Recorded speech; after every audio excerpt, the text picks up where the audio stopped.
آئیے میرے ساتھ دیکھیں اعمال کی کتاب اس کا دوسرا باب اور اس کی پہلی آیت سے لکھا ہے، جب عید پینتیکوست کا دن آیا تو وہ سب ایک جگہ جمع تھے کہ یکایک آسمان سے ایسی آواز آئی جیسے زور کی آندھی کا سناٹا ہوتا ہے، اور اس سے سارا گھر جہاں وہ بیٹھے تھے گونج گیا، اور انہیں آگ کے شعلے کی سی پھٹتی ہوئی زبانیں دکھائی دیں، اور ان میں سے ہر ایک پر آ ٹھہریں، اور وہ سب روح القدس سے بھر گئے اور غیر زبانیں بولنے لگے جس طرح روح نے انہیں بولنے کی طاقت بخشی۔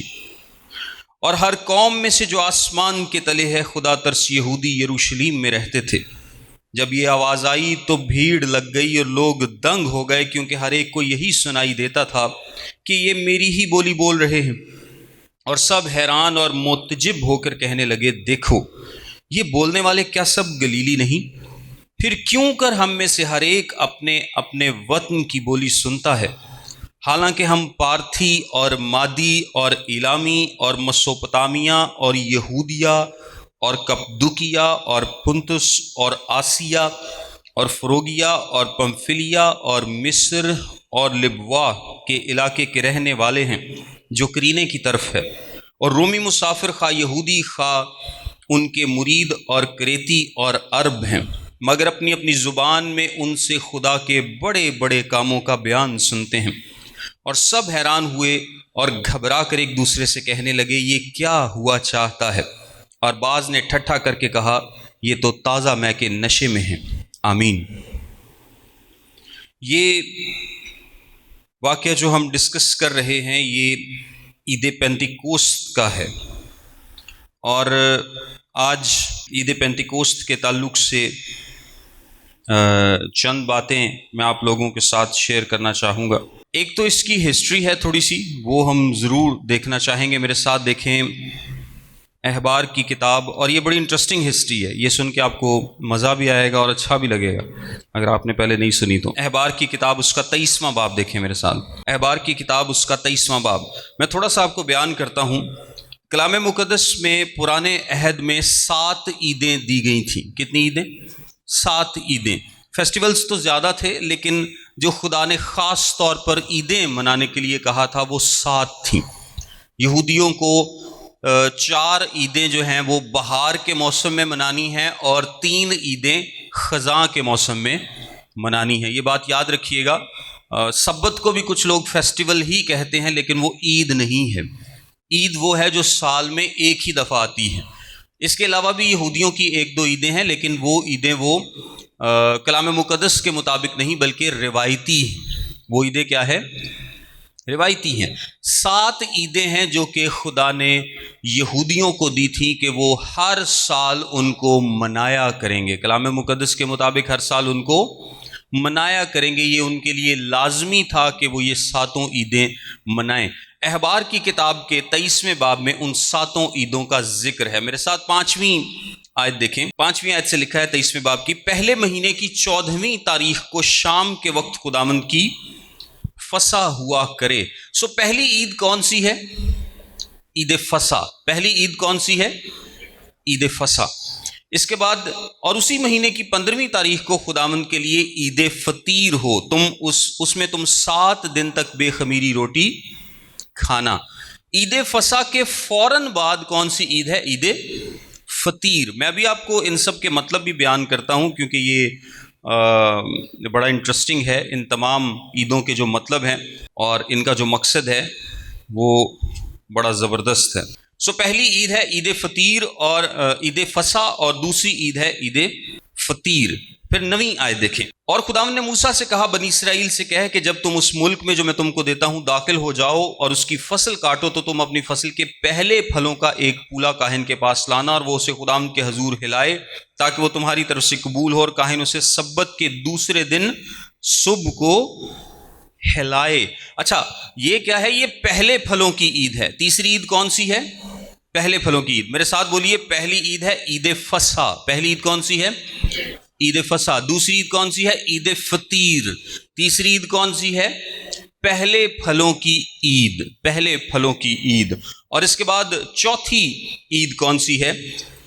15ویں آیت سے دیکھیں، اور تم سبت کے دوسرے دن سے جس دن ہلانے کی قربانی کے لیے پولا لاؤ گے گننا شروع کرنا جب تک 7 سبت پورے نہ ہو جائیں، اور 7ویں سبت کے دوسرے دن تک 50 دن گن لینا، تب تم خداوند کے لیے نذر کی نئی قربانی گزراننا۔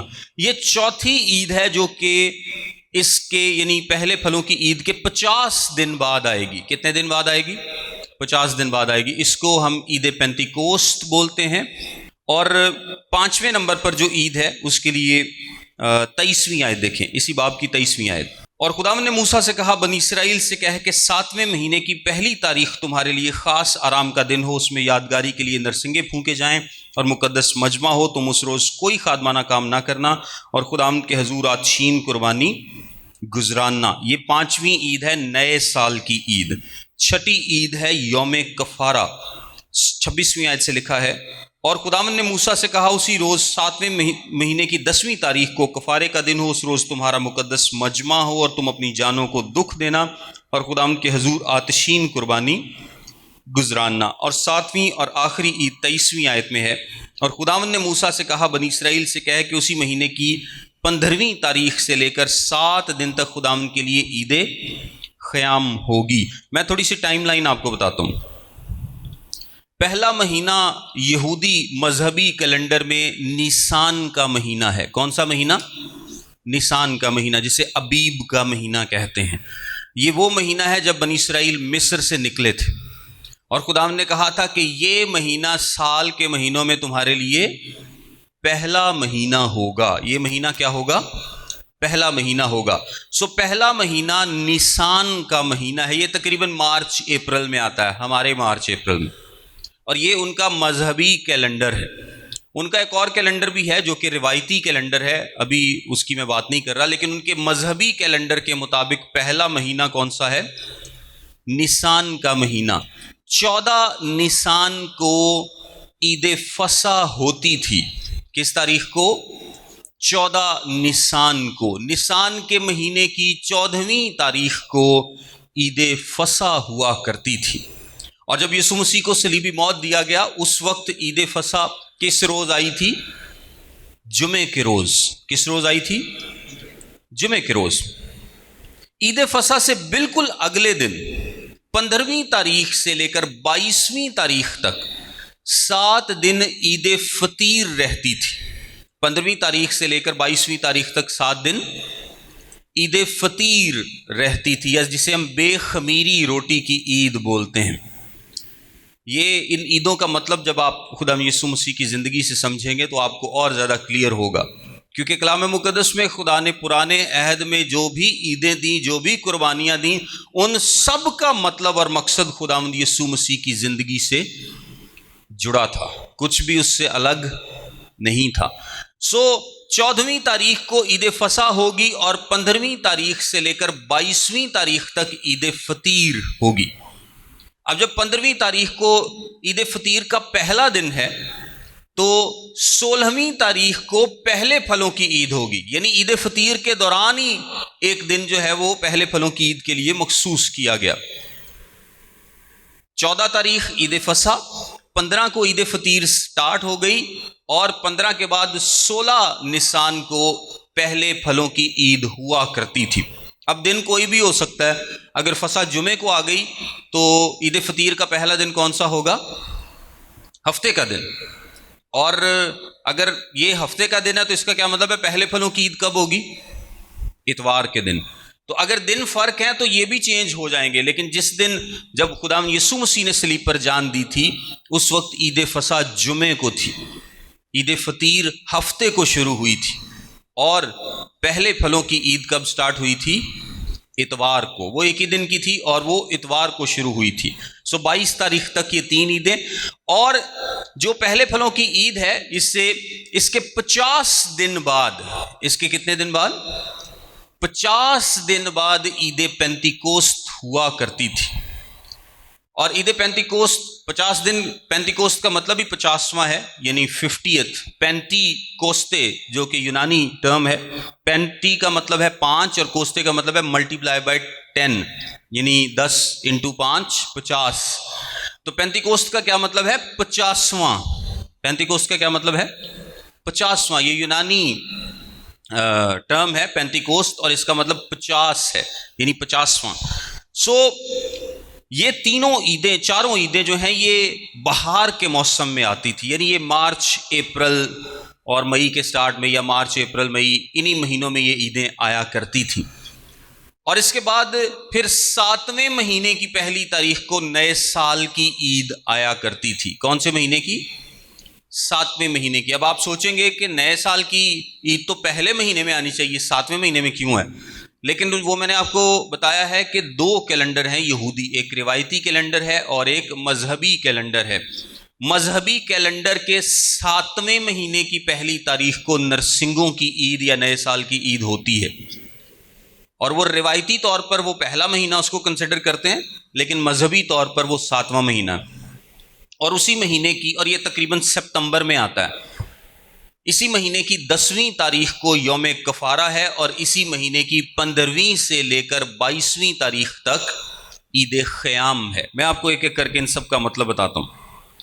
عید فصح کس چیز کو ظاہر کرتی ہے؟ عید فصح بیسیکلی خداوند یسوع مسیح کی قربانی کو ظاہر کرتی ہے. کس چیز کو؟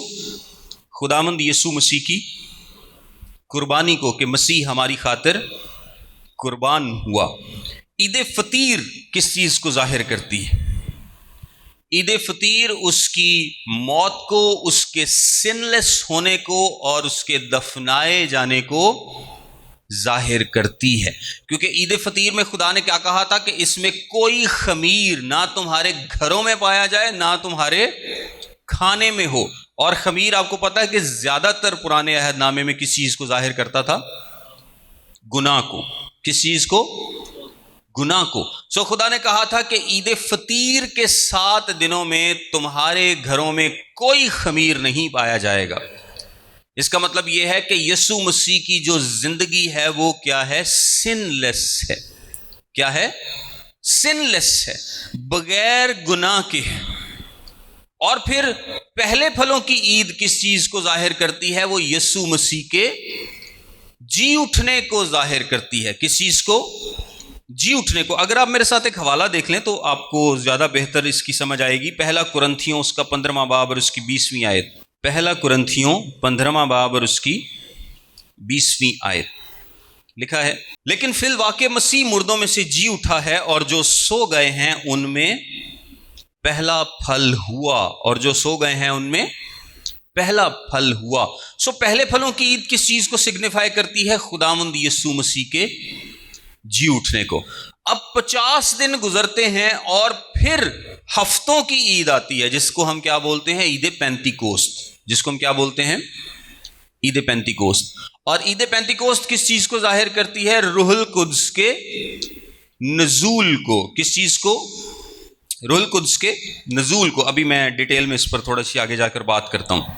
یہ 4 عیدیں جو ہیں یہ بہار کی عیدیں ہیں. یہ 4 عیدیں بہار کی عیدیں ہیں. اور اگر آپ غور کریں تو یہ چاروں عیدیں اپنے مقصد میں پوری ہو چکی. یہ چاروں عیدیں اپنے مقصد میں پوری ہو چکی. ہمارا فصح یسوع مسیح قربان ہو چکا. ہمارا فصح یسوع مسیح قربان ہو چکا. دوسرے نمبر پر عید فطیر یعنی یسوع مسیح کا سن لیس ہونا اور اس کا دفنایا جانا، کیا یہ ہو چکا؟ بالکل ہو چکا. تیسرے نمبر پر پہلے پھلوں کی عید، یسوع مسیح کا جی اٹھنا، کیا یہ ایونٹ ہو گیا؟ بالکل ہو چکا. یسوع مسیح جی اٹھا ہے. چوتھے نمبر پر عید پینتیکوست، کیا عید پینتیکوست اپنے مقصد میں پوری ہو چکی؟ بالکل ہو چکی، جب روح القدس کا نزول ہوا. سو 7 عیدوں میں سے پہلی 4 عیدیں، بہار کی چاروں عیدیں پوری ہو چکی ہیں. اگلی 3 عیدیں ابھی باقی ہیں. اگلی 3 عیدیں کون سی ہیں؟ خزاں کی 3 عیدیں ہیں. اگلی 3 عیدیں جو ہیں وہ خزاں کی 3 عیدیں ہیں. اور ان میں پہلی کون سی ہے؟ نرسنگوں کی عید. میرے ساتھ دیکھیں پہلا تھسلونیکیوں اس کا 4واں باب اور اس کی 16ویں آیت. یہ نرسنگوں کی عید کب پوری ہوگی؟ پہلا تھسلونیکیوں اس کا 4واں باب اور اس کی 16ویں آیت میں لکھا ہے، کیونکہ خداوند خود آسمان سے للکار اور مقرب فرشتے کی آواز اور خدا کے نرسنگے کے ساتھ اتر آئے گا، اور پہلے تو وہ جو مسیح میں موئے جی اٹھیں گے۔ یہ عید کب پوری ہوگی؟ جب خداوند نرسنگوں کے ساتھ اتر آئے گا، جب خداوند نرسنگوں کے ساتھ اتر آئے گا تب یہ عید پوری ہوگی۔ ایک اور حوالہ ہے، پہلا کرنتھیوں اس کا 15واں باب اور اس کی 52 آیت میں پڑھ دیتا ہوں۔ پہلا کرنتھیوں اس کا 15واں باب اور اس کی 52 آیت میں لکھا ہے، اور یہ ایک دم میں، ایک پل میں پچھلا نرسنگا پھونکتے ہی ہوگا، کیونکہ نرسنگا پھونکا جائے گا اور مردے غیر فانی حالت میں اٹھیں گے اور ہم بدل جائیں گے۔ سو یہ ایونٹ کب ہوگا؟ یہ اینڈ ٹائمز پر ہوگا، جب خداوند یسوع مسیح آئے گا، جب خداوند یسوع مسیح آئے گا اور مردے جی اٹھیں گے، یعنی جب آخری وقت ہوں گے تب یہ عید پوری ہوگی۔ یہ مقصد، اپنے مقصد میں تب پوری ہوگی، اس کا پورا ہونا ابھی باقی ہے۔ اس کے بعد یوم کفارہ ہے، اس کے لیے ایک حوالہ دیکھیں، زکریا کی کتاب اس کا 12واں باب اور اس کی 10ویں آیت۔ زکریا کی کتاب اس کا 12واں باب اور اس کی 10ویں آیت میں لکھا ہے، اور میں داؤد کے گھرانے اور یروشلیم کے باشندوں پر فضل اور مناجات کی روح نازل کروں گا، اور وہ اس پر جس کو انہوں نے چھیدا ہے نظر کریں گے، اور اس کے لیے ماتم کریں گے جیسے کوئی اپنے اکلوتے کے لیے کرتا ہے، اور اس کے لیے تلخ کام ہوں گے جیسے کوئی اپنے پہلوٹے کے لیے ہوتا ہے۔ یہ اسرائیل کے بارے میں کہا گیا ہے کہ اسرائیل نے اب تو بے شک توبہ نہیں کی، لیکن آخری وقتوں میں ایک وقت آئے گا جب مصیبت کا دور ہوگا تو تمام کا تمام اسرائیل ماتم کرے گا کہ ہم نے خداوند یسوع مسیح کے ساتھ کیا کیا۔ وہ ماتم کریں گے، وہ روئیں گے، وہ پیٹیں گے، وہ چلائیں گے، وہ توبہ کریں گے، خداوند کے حضور میں جھک جائیں گے۔ ابھی تو اسرائیل خداوند یسوع مسیح کو ایز اے نیشن نہیں مانتے، وہ اس کو قبول کرنے کو تیار نہیں، وہ ابھی بھی اپنے مسیحا کے انتظار میں ہیں، لیکن جب بڑی مصیبت کا دور ہوگا، مصیبت کا دور ہوگا تو اس میں کیا ہوگا؟ اسرائیل خداوند کے حضور میں آئے گا، اسرائیل بچایا جائے گا، وہ روئیں گے، پیٹیں گے، چلائیں گے، ماتم کریں گے۔ اس وقت اس ماتم کا مقصد پورا ہوگا، اس وقت اس ماتم کا مقصد پورا ہوگا۔ اور آخری جو عید ہے، خیموں کی عید، اس کے لیے مکاشفہ کی کتاب اس کا 21واں باب اور اس کی 3 آیت دیکھیں۔ مکاشفہ کی کتاب اس کا 21واں باب اور اس کی 3 آیت میں لکھا ہے، پھر میں نے تخت میں سے کسی کو بلند آواز سے یہ کہتے سنا کہ دیکھ، خدا کا خیمہ آدمیوں کے درمیان ہے، اور وہ ان کے ساتھ سکونت کرے گا، اور وہ اس کے لوگ ہوں گے، اور خدا آپ ان کے ساتھ رہے گا اور ان کا خدا ہوگا۔ سو یہ خیموں کی عید کا کیا مقصد ہے؟ کہ خداوند آپ اپنے لوگوں کے درمیان موجود ہوگا اور اس کے لوگ ہمیشہ اس کے ساتھ رہیں گے۔ سو یہ کیا ہے؟ یہ بھی خزاں کی عید ہے۔ سو اگر میں خلاصہ کر کے آپ کو بتاؤں تو جو پہلی 4 عیدیں ہیں، عید فصح، عید فطیر، پہلے پھلوں کی عید اور عید پینتیکوست، یہ 4 بہار کی عیدیں ہیں، اور یہ تب پوری ہوئیں جب خداوند یسوع اس دنیا میں آیا، اس نے اپنی جان صلیب پر دی، وہ دفنایا گیا، وہ مردوں میں سے جی اٹھا، اور کلیسیا پر روح القدس کا، یعنی کلیسیا کا جنم ہوا، روح القدس کا نزول ہوا۔ سو یہ 4 عیدیں پوری ہو گئی۔ جو خزاں کی 3 عیدیں ہیں یہ ابھی پوری ہونا باقی ہیں، ہم سب اس کے انتظار میں ہیں، بلکہ ہم دعا کرتے ہیں کہ خدا کرے کہ یہ جلد پورا ہو۔ اور وہ کون سی ہیں؟ جب نرسنگے کے ساتھ یسوع ہم سب کو لینے آئے گا، جب اسرائیل ماتم کرے گا، اور یہ میں پری ٹرائبولیشن کی بات کروں، جب اسرائیل ماتم کرے گا اور وہ روئیں گے اور خداوند کے حضور میں جھک جائیں گے، اور آخری نمبر پر جب خداوند کا خیمہ آدمیوں کے درمیان ہوگا۔ سو یہ 3 عیدیں اپنے مقصد میں پورا ہونا باقی ہیں۔ سو آئیے اب عید پینتیکوست پر آتے ہیں، اور عید پینتیکوست کے تعلق سے کچھ اہم چیزیں میں چاہتا ہوں کہ ہم سیکھیں، کیونکہ عید پینتیکوست جو ہے، جب بھی ہم اس کی بات کرتے ہیں تو اس کا نئے اور پرانے عہد دونوں سے تعلق ہے، اس کا نئے اور پرانے دونوں عہود سے تعلق ہے۔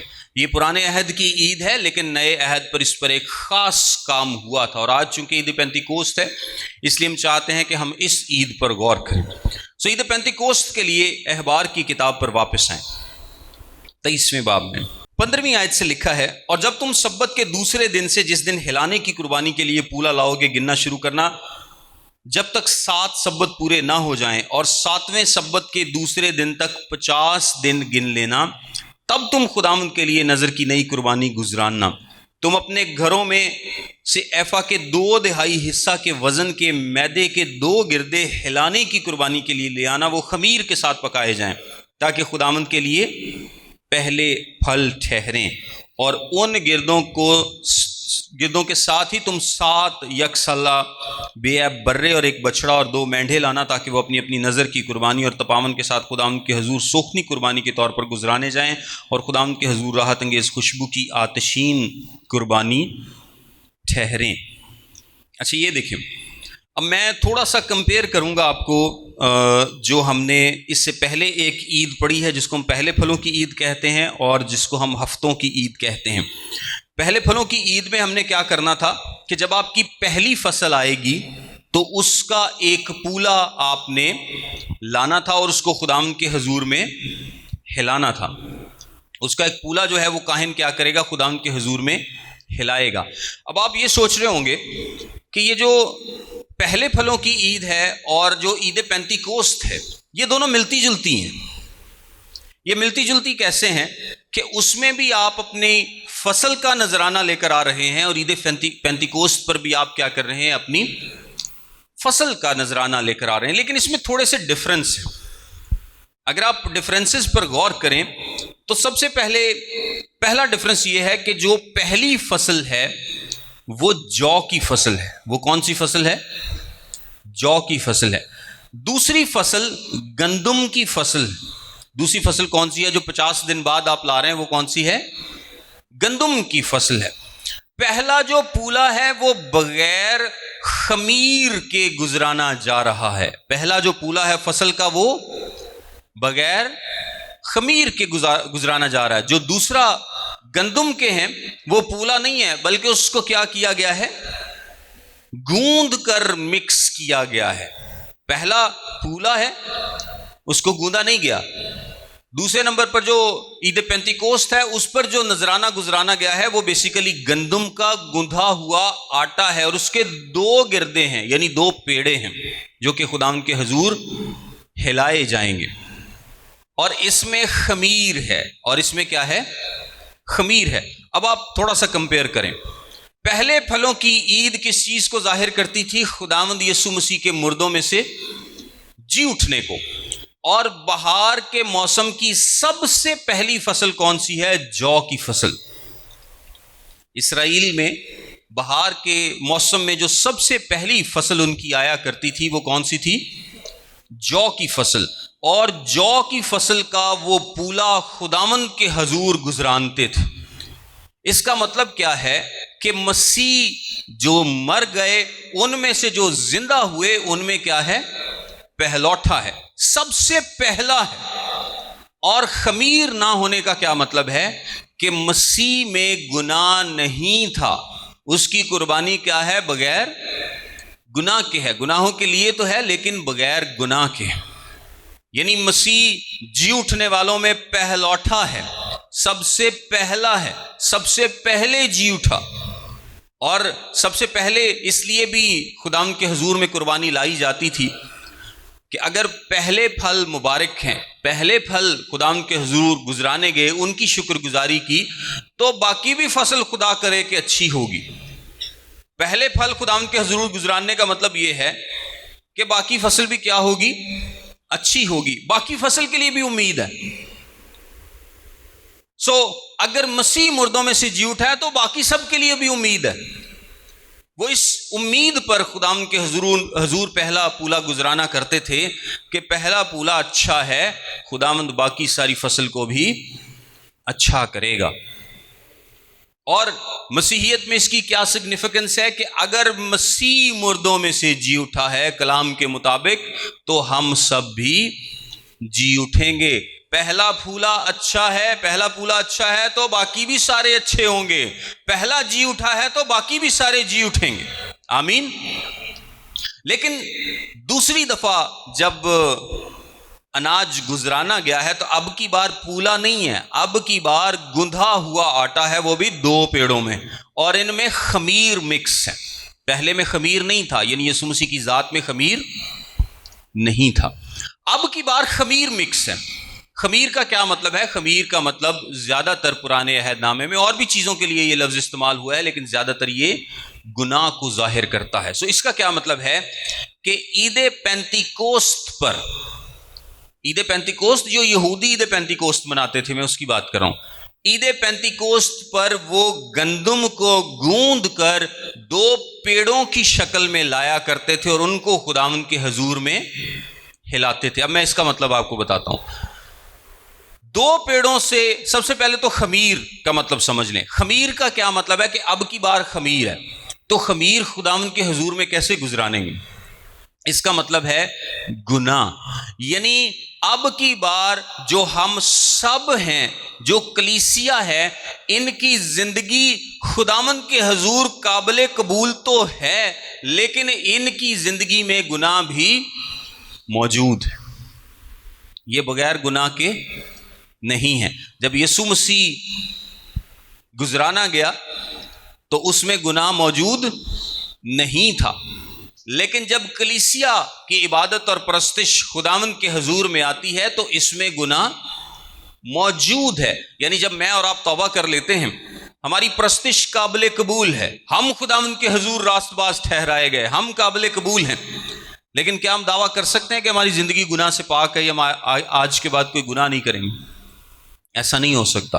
جب تک ہم اس کرپٹ جسم میں موجود ہیں، جب تک ہم اس گرے ہوئے جسم میں موجود ہیں، گناہ کا ہماری زندگی سے پیچھا، ہماری زندگی کا گناہ سے پیچھا نہیں چھوٹتا، گناہ ہماری زندگی کو نہیں چھوڑتا، تھوڑا یا بہت، لیکن ہم پرون ہیں کہ ہم گناہ کر سکتے ہیں۔ ان پھولوں میں، اس آٹے میں جو کہ اب کی بار عید پینتیکوست پر گزرانا جائے گا، خمیر موجود ہے۔ دوسرے نمبر پر اگر آپ دیکھیں تو یہ گندھا ہوا ہے۔ گندھے ہوئے کا کیا مطلب ہے کہ سب کو ایک ہی جگہ اکٹھا کر دیا گیا ہے، یہ الگ الگ پھولے نہیں ہیں، بلکہ یہ کیا ہے؟ آٹا، گندھا ہوا آٹا ہے جو کہ خدا کے حضور میں گزرانا گیا۔ اگر میں دوبارہ پڑھوں تو لکھا ہے، تم اپنے گھرانوں میں سے ایفے کے 2/3 حصے کے وزن کے میدے کے 2 گردے ہلانے کی قربانی کے لیے لے آنا۔ میدے کے 2 گردے ہیں، یعنی آٹے کے، اور کتنے ہیں؟ 2 ہیں، وہ خمیر کے ساتھ پکائے جائیں تاکہ خداوند کے لیے پہلے پھل ٹھہریں، خداوند کے لیے پہلے پھل ٹھہریں۔ اب کی بار خمیر ہے، یعنی کلیسیا میں گناہ موجود ہے، کلیسیا سن لیس نہیں ہے، مسیح کی طرح سن لیس نہیں ہے، لیکن پھر بھی ہلانے کی قربانی کے لیے پیش کیے گئے ہیں۔ اس کا کیا مطلب ہے کہ گنہگار ہونے کے باوجود خداوند نے ہم پر فضل کیا ہے اور ہماری پرستش اس کے حضور میں قابل قبول ہے، ہم اس کے حضور میں جا سکتے ہیں۔ 2 گردے کیوں ہیں؟ جو زیادہ تر اس کا مطلب سمجھا جاتا ہے وہ یہی ہے کہ ایک اسرائیل کو شو کرتا ہے اور ایک غیر اقوام کو شو کرتا ہے، ایک اسرائیل کو اور ایک غیر اقوام کو، یعنی اسرائیل بھی خداوند کے حضور میں اور غیر اقوام بھی خداوند کے حضور میں خمیر سمیت گندھے ہوئے آٹے کی صورت میں خدا کے حضور گزرانے جائیں گے، ہلائے جائیں گے۔ اب آپ یہ سوچتے ہوں گے کہ کلیسیا تو ایک ہے، اور جب کلیسیا ایک ہے تو پھر 2 گردے کیوں؟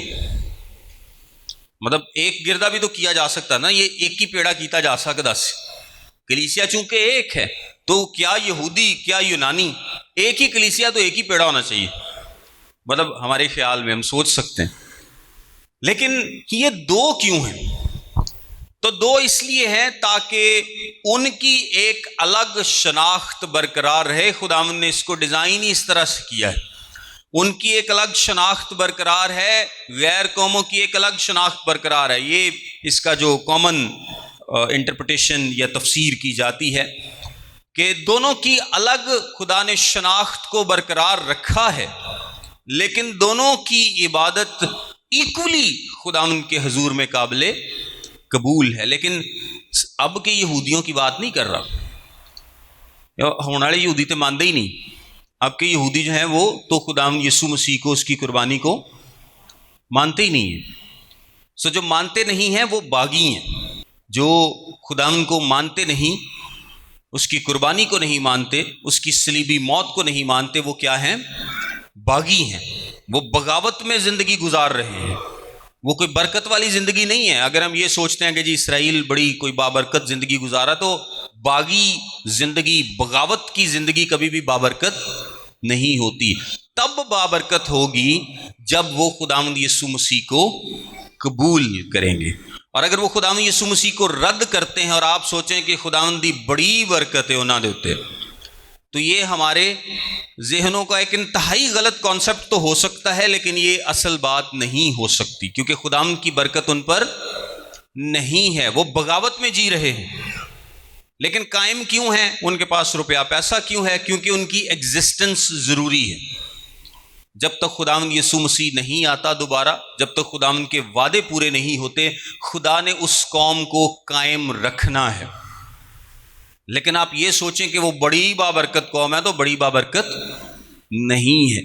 انہوں نے خدا کے بیٹے کو صلیب پر مار دیا اور آج تک اس کو قبول نہیں کرتے اور باغیانہ رویے میں جی رہے ہیں.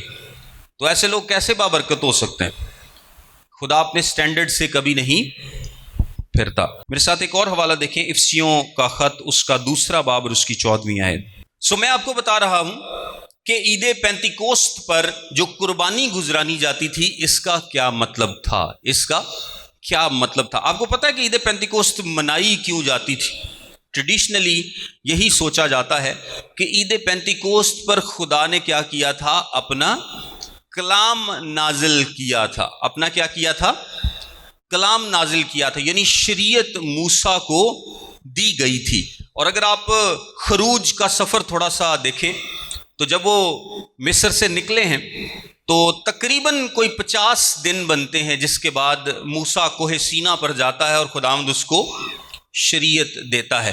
لوگ یہی اندازہ لگاتے ہیں کہ چونکہ شریعت دی گئی، ایکسپلیسٹلی نہیں لکھا، آپ یہ نہ سوچیں ایکسپلیسٹلی یعنی بالکل واضح طور پر نہیں لکھا کہ اس مقصد کے لیے، لیکن یہی سمجھا جاتا ہے کہ چونکہ خدا نے 50ویں دن ان کو شریعت دی تھی، اس لیے عید پینتیکوست منائی جاتی ہے، شریعت کے نزول کے لیے. میرے ساتھ دیکھیں پہلے یرمیہ کا خط دیکھیں، یرمیہ کی کتاب، اس کا 31واں باب اور اس کی 33ویں آیت. یرمیہ 31واں باب اور اس کی 33ویں آیت میں لکھا ہے، بلکہ یہ وہ عہد ہے جو میں ان دنوں کے بعد اسرائیل کے گھرانے سے باندھوں گا. خداوند فرماتا ہے، میں اپنی شریعت ان کے باطن میں رکھوں گا اور ان کے دل پر اسے لکھوں گا، اور میں ان کا خدا ہوں گا اور وہ میرے لوگ ہوں گے. دیکھیں، شریعت پہلے کیا تھی؟ ایکسٹرنل تھی. پہلے کیا تھی؟ ایکسٹرنل تھی، بیرونی تھی. یعنی وہ کس صورت میں دی گئی تھی؟ وہ 10 احکام کی صورت میں دی گئی تھی. بعد میں بھی بہت سارے احکام دیے گئے، لیکن وہ ایک کتاب کی صورت میں، ان ٹیبلٹس کی صورت میں، ان حروف کی صورت میں جو پتھر پر لکھے گئے تھے دی گئی تھی. وہ پہلا عہد تھا، وہ پرانا عہد تھا. لیکن اب کا جو عہد ہے وہ کیسا ہے؟ وہ آپ کے دل پر لکھا ہے. وہ آپ کے دل پر لکھا ہے، وہ آپ کے اندر ہے. وہ بیرونی نہیں بلکہ باطنی ہے. وہ باہر نہیں بلکہ آپ کے اندر ہے. میں دوبارہ حوالہ پڑھتا ہوں. 33ویں آیت میں لکھا ہے، بلکہ یہ وہ عہد ہے جو میں ان دنوں کے بعد اسرائیل کے گھرانے سے باندھوں گا. یعنی یہ نیا عہد ہے. خداوند فرماتا ہے، میں اپنی شریعت ان کے باطن میں رکھوں گا. میں اپنی شریعت ان کے باطن میں رکھوں گا اور ان کے دل پر اسے لکھوں گا، اور میں ان کا خدا ہوں گا اور وہ میرے لوگ ہوں گے. یہ کس چیز کو ظاہر کرتا ہے؟ کہ خدا اپنی شریعت، جو کہ خدا خود ہے. خدا کیا ہے؟ کلام ہے. خدا کیا ہے؟ کلام ہے. اور کلام مجسم ہوا تھا. خدا کا کلام ہمارے دلوں کے اندر آئے گا. خدا کا کلام ہمارے دلوں کے اندر آئے گا. اور یہ کب ہوا؟ جب عید پینتیکوست پر روح القدس کا نزول ہوتا ہے، جب عید پینتیکوست پر روح القدس کا نزول ہوتا ہے. سو عید پینتیکوست اس لیے اہم ہے کہ اب شریعت باطنی نہیں، اب احکام باطنی نہیں، بلکہ اب خدا خود ہمارے دلوں کے اندر آبسا ہے. یہ پرانا عہد نہیں بلکہ یہ نیا عہد ہے. اور نئے عہد میں روح القدس کیا کرتا ہے؟ روح القدس ہمیں قوت دیتا ہے، روح القدس ہمیں فضل عطا کرتا ہے کہ ہم اس کے کلام کو اس کی مرضی کے مطابق جی سکیں اور دوسرے لوگوں تک پہنچا سکیں. سو عید پینتیکوست کے تناظر میں دو اہم چیزیں ہیں، اور اکثر جو ہم نے چرچز میں دیکھا تھا کہ لوگ روح القدس کے نزول کے بعد کی بات کرتے ہیں اور پہلے کی بات ذرا کم کرتے ہیں. یعنی روح القدس کا آنا، اس کا قوت دینا، اس کا لوگوں کو آگے ہمت دینا، لوگوں کو حوصلہ دینا، لوگوں کو توانائی دینا، لوگوں کی مدد کرنا، اس کے جتنے بھی سارے کام ہیں ان سب کو بیان کیا جاتا تھا، لیکن اس کے پیچھے مطلب اور مقصد کو بیان کم کیا جاتا. سو میں نے سوچا کہ ہم پہلے مطلب اور مقصد کو سمجھیں کہ روح القدس کے نزول کا مطلب اور مقصد کیا تھا. سو میں نے آپ کو بتایا، میں خلاصہ کرتا ہوں، 7 عیدیں ہیں. پہلی 4 عیدیں بہار کی عیدیں، اگلی 3 عیدیں خزاں کی عیدیں. پہلی 4 عیدیں اپنے مقصد میں پوری ہو چکی ہیں، اگلی 3 عیدیں اپنے مقصد میں پوری ہونا باقی ہیں. عید پینتیکوست چوتھی عید تھی، اور عید پینتیکوست کا کیا مطلب ہے؟ 50واں دن. اس روز گندم کو خدا کے حضور میں گزرانا جاتا تھا، اور وہ گندم 2 پیڑوں کی شکل میں ہوا کرتی تھی، 2 گردوں کی شکل میں، اور اس میں خمیر تھا. خمیر گناہ کو ظاہر کرتا ہے، اور 2 پیڑے اسرائیل اور غیر اقوام کو ظاہر کرتے ہیں، اور دونوں کا اکٹھا ہلایا جانا اس چیز کو ظاہر کرتا ہے کہ دونوں کی عبادت خدا کے حضور میں قابل قبول ہے. دونوں کا سٹیٹس ایک ہے، دونوں کا سٹیٹس خدا کے حضور میں ایک ہے. ان کا مکس ہونا اس چیز کو ظاہر کرتا ہے کہ ہم سب ایک بدن ہیں. ہم سب کیا ہیں؟